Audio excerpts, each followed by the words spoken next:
Hi, welcome to the Hard Trusted Info channel. In this video I will show you how to do initial setup of Huawei B535 router. So open your Wi-Fi settings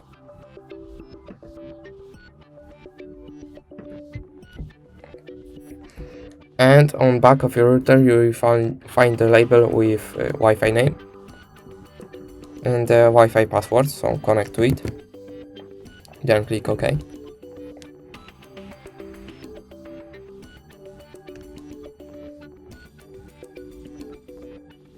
And in here you have to enter the password.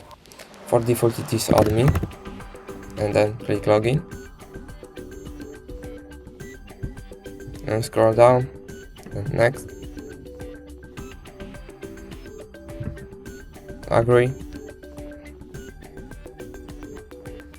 and now you can insert the SIM card. I don't have one, so you can click this continue in here and set the Wi-Fi name and password, then click next. Now you can set the password for admin panel and click finish.